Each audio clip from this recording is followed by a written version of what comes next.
Hello friends, welcome to my channel Global Investor. आज की video में आपका स्वागत है। तो आज हमने गैप डाउन ओपनिंग की थी और हमारी जो क्लोजिंग हुई है वो 38,517 पर हुई है, जो पिछली क्लोजिंग से लगभग 493 पॉइंट नीचे क्लोज हुआ है। और हमने एक डोजी कैंडल फॉर्म की है डेली टाइम फ्रेम में। तो हमारा जो लो था वो 38,396 का और हाई लगाया है 38,790 का। छोटे टाइम फ्रेम में हम देख लेते हैं कि क्या प्रोबेबिलिटी बन सकती है मंडे के दिन। देखिए, आज बैंक निफ्टी ओपन हुआ और उसने हाई लगाया है 38,790 का और फिर नीचे आया, जो लो लगा है लगभग 38,396 का। और फिर तकरीबन 2-2.5 घंटे एक रेंज में ट्रैवल करने के बाद ब्रेकआउट हुआ है, जो हाई लगा है 38,790 का और वहीं से प्राइस एक्शन बनाकर नीचे की तरफ आ गया है।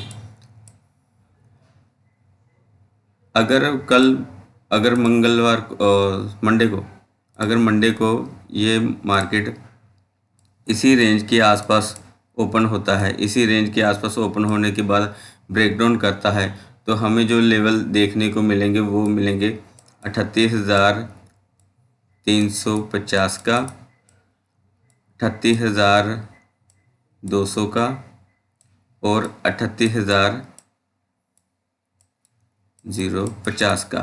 तो ये 3 लेवल होंगे जो हमें देखने को मिलेंगे डाउन साइड पर, अगर मार्केट रेंज बनाने के बाद इसी रेंज में नीचे की तरफ आता है। तो अगर रेंज बनाने के बाद ऊपर की तरफ आता है तो हमारा जो पहला टारगेट होगा वो आज का हाई होगा, जो 38,800 का होगा, ठीक है।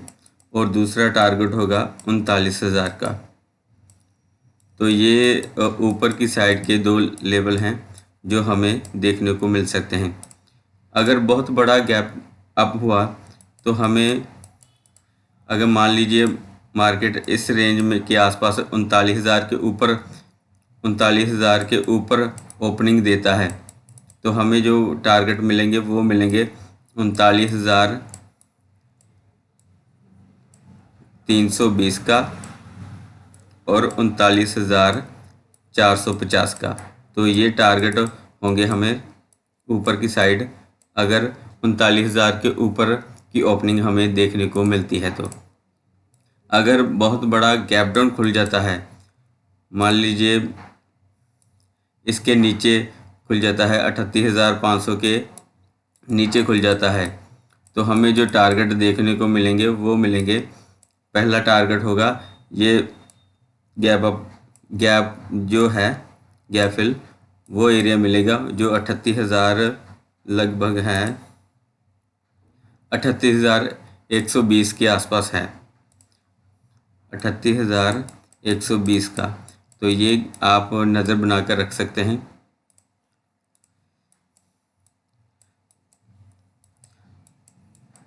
हम अब देख लेते हैं कि बैंक निफ्टी के ऐसे कौन से स्टॉक हैं जो बैंक निफ्टी को ऊपर और नीचे लेके जा सकते हैं। तो पहला स्टॉक है HDFC बैंक। HDFC बैंक में देखिए, आज एक गैप डाउन ओपनिंग हुई थी और बहुत अच्छी रिकवरी की है। अगर ये 1540 के ऊपर क्लोजिंग देता है तो हमें बहुत अच्छी मूवमेंट देखने को मिलेगी। जो हमारा पहला टारगेट होगा वो 1570 के आसपास होगा और दूसरा टारगेट होगा 1600 के आसपास। तो इस पर आप नज़र बना कर रखिएगा। नेक्स्ट स्टॉक है एक्सिस बैंक। एक्सिस बैंक अभी सस्टेन कर रहा है। अगर इसकी क्लोजिंग 815 के ऊपर होती है तो बहुत अच्छी मूवमेंट दिखाएगा, जो हमें लगभग 850 के आसपास लेके जा सकता है। कोटक बैंक अभी सस्टेन कर रहा है।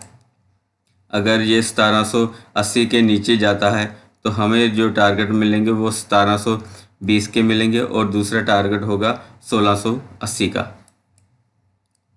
इंडोसेंड बैंक बहुत अच्छा डब्ल्यू पैटर्न बनाकर ऊपर की ओर क्लोज़ किया है, तो इस पर आप नज़र बना कर रखिएगा।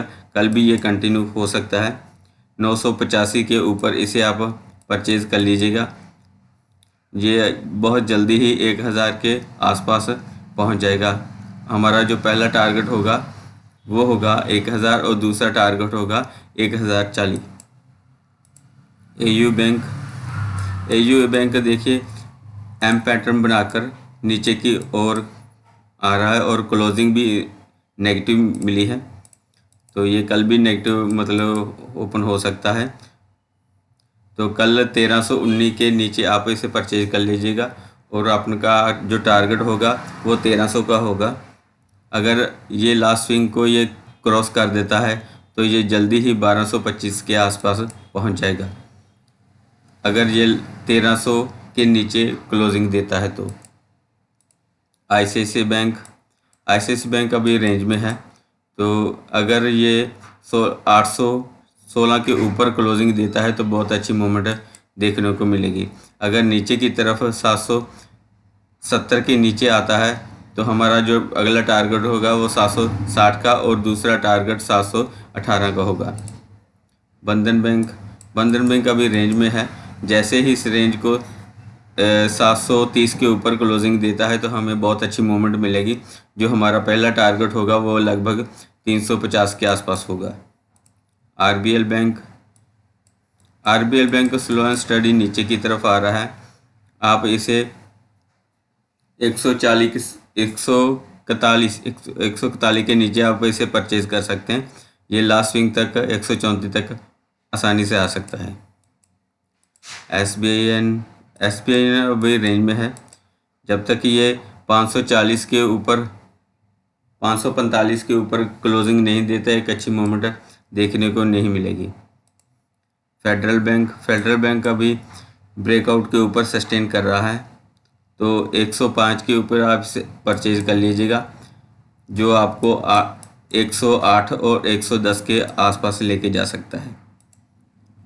आइडिया फर्स्ट बैंक अभी रेंज में है, इसका कोई व्यू नहीं है। पीएनबी बैंक का अभी डाउन साइड चल रहा है। 42 के ऊपर अगर क्लोजिंग देता है तो फिर ये 145 और 47 के आसपास पहुंच जाएगा। तो ये थी सर हमारी आज की वीडियो।